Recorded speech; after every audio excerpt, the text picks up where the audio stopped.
My mother-in-law and her group had reached the next stop, and she called me, saying, "Sorry for leaving you behind. We didn't mean it." I told her it was fine, that I had called a taxi and was heading straight to the hotel. But then she said, "What? You're coming to the hotel? You should have just slept outside." She was mocking me as much as possible, and I could hear my sister-in-law laughing next to her, probably enjoying it too. After I hung up on my mother-in-law, my husband called me. "My name is Mandy. I'm a 32-year-old housewife. I live with my husband, Aiden, and our 8-year-old son, Miles. Our relationship as a couple is good, and our son is growing up to be a great kid. But there's one problemy mother-in-law. She criticizes me for everything. Before my son was born, she would constantly ask, 'No grandchild yet.' After he was born, she'd say things like, 'Poor child with such a dumb mother,' or 'You should just send him to live with me and move on your own.' She says awful things like this whenever I visit her. She even forces me to do all the housework and cooking, only to find faults in whatever I do. The worst part is that she only treats me this way when we're alone. In front of my husband, father-in-law, and the son, she acts completely normal. When we were around other people, my mother-in-law acted normally, so my husband and the rest of the family had no idea I was being bullied. I couldn't talk to my husband about it, because my mother-in-law would definitely act innocent, probably even cry, and claim she was being wrongly accused. So I tried to avoid going to my in-laws' house. But things changed after my son was born. Even though their house isn't that far away, it still takes about 40 minutes to drive there. If I didn't go with them, it would be hard for my husband to handle the drive while taking care of our son. Plus, if I didn't go, my mother-in-law would ask, "Why isn't Mandy coming? Is she having an affair?" She would say this in front of our child, and if I ignored it, she might start making up more lies. So, to stop her, I had no choice but to visit my in-laws. During these visits, my mother-in-law kept bullying me when no one else was looking. To make things worse, a new problem appeared. My sister-in-law. She moved back in with her parents 3 months ago after losing her job when her company downsized. She had to give up her apartment and is now living with her parents while searching for work.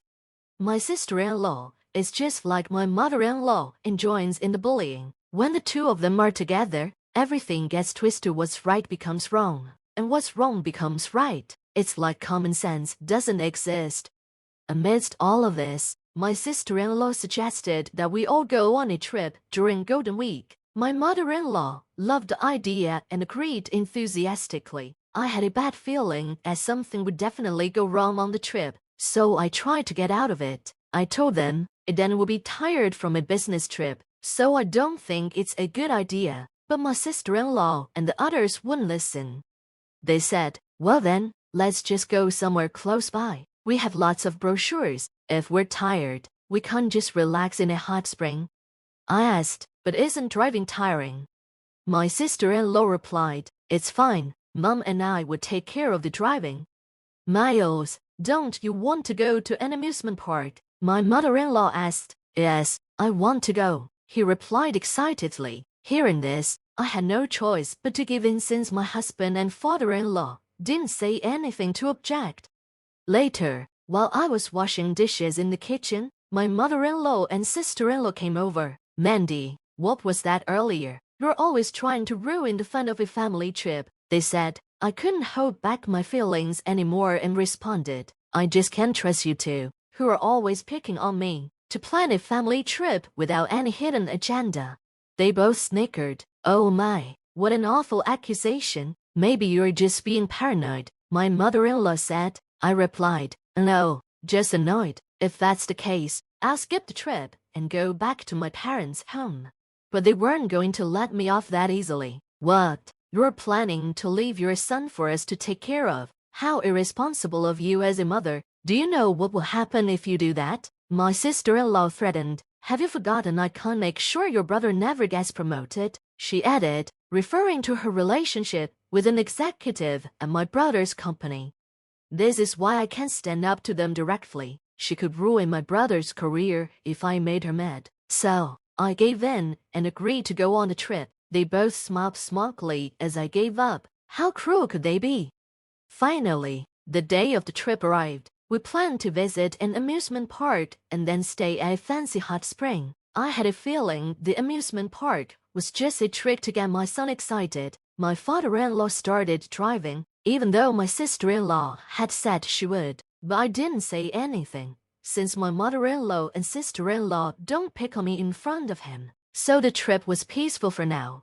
However, about an hour into the drive, my mother-in-law and sister-in-law said they were thirsty, so we stopped at a parking area to get drinks. Everyone got out to use the restroom, and my sister-in-law asked me to help carry the drinks. I followed her to the vending machine, and she gave me a list of drinks to buy while she looked at her phone.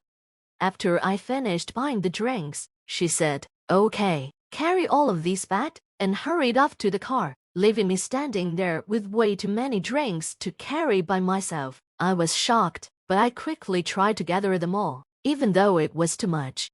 I slowly walked towards the parking lot, trying not to drop all the drinks. Suddenly, the car started moving without me. My mother-in-law was driving, and I realized they had left me behind. By the time I understood what had happened, it was too late. I was stranded in the empty parking area. Later, I found out that my mother-in-law and sister-in-law had made up a story about the women's restroom being out of order. My stomach hurts too. "Let's hurry to the next stop," they had said. Even though my husband noticed I wasn't in the car and warned my father-in-law, they ignored him. "Mandy, can't just call a taxi. We have an emergency here," they said and kept driving. At the next stop, they called me. "Sorry for leaving you behind. We didn't mean any harm," my mother-in-law said, trying to sound innocent. "It's fine," I replied. "I called a taxi and am heading to the hotel." "What? You're coming to the hotel?" she replied mockingly. "Why don't you just sleep outside?" My sister-in-law could be heard laughing in the background, enjoying the situation.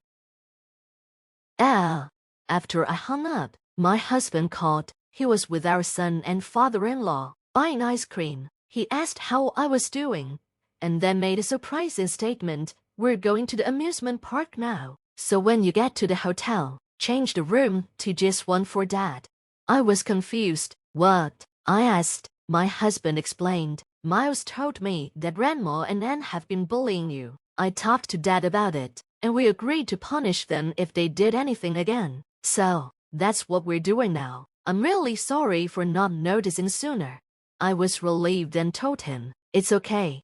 When I got to the hotel, I followed my husband's instructions and had a room changed to a single for my father-in-law, since my mother-in-law and sister-in-law wouldn't be joining us. A little later, my husband, father-in-law, and son arrived at the hotel. "Where are my mother-in-law and sister-in-law?" I asked. My husband smiled. "We left them at the amusement park." He explained that he had taken them to a famous haunted house at the park. After they split into groups, my husband, son, and father-in-law snuck away, leaving my mother-in-law and sister-in-law behind. While the two were still inside the haunted house, they got in the car and drove to the hotel, ignoring multiple calls from them. Later, we all enjoyed the hot springs at the hotel without my mother-in-law and sister-in-law.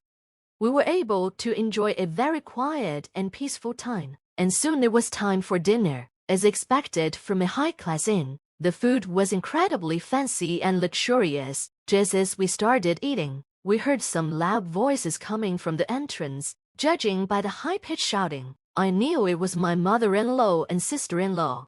One of the inn staff came over, looking uncomfortable, and said, "There are people here saying they're with you." But my father-in-law firmly replied, "There's an issue, so please send them away. You can even call the police if needed."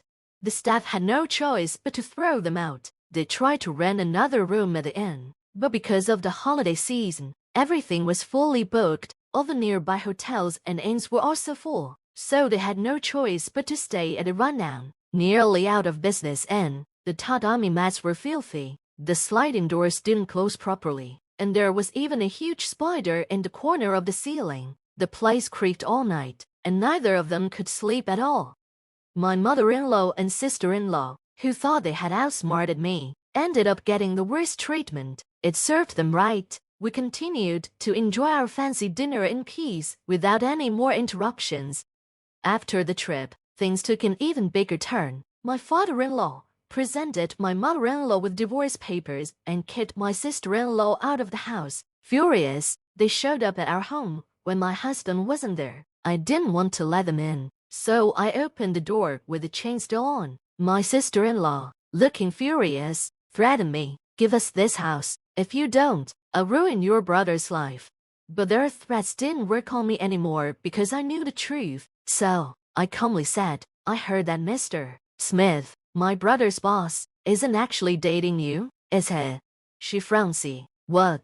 My brother asked him directly at a company party. They only had dinner a few times, and they were never alone. Other people were always with them. She stammered, well, and you didn't lose your job because of downsizing. You were fired for making a big mistake at work, weren't you?" "How did you find that out?" she asked, shocked. "My brother heard it from the same boss who claimed was your boyfriend," I said. Panicking, she tried to explain. "No, it's just that." I cut her off. "Anyway, my husband has decided to cut ties with both of you. Don't ever come here again." And with that, I closed the door. He told me, "I can't call the police if you keep hanging around, so I'll report you right away if you don't leave." Once I mentioned the police, my mother-in-law and sister-in-law quickly left. I don't know what happened to them after that, but with both of them being jobless, it's unlikely they can live a comfortable life now. They're probably struggling, but it's not my concern anymore, so I don't really care. On the bright side, we can now visit my husband's parents' house without any stress, since my mother-in-law and sister-in-law are out of the picture. My father-in-law is happy to spend time with his grandchild and loves playing with him. Since my father-in-law is getting older, my husband and I have been talking about whether we should move in with him or find a place nearby. Either way, I just want to continue living a happy life with my family, full of love, support, and understanding. Thank you for watching until the end. If you liked this, please subscribe to the channel. See you in the next video.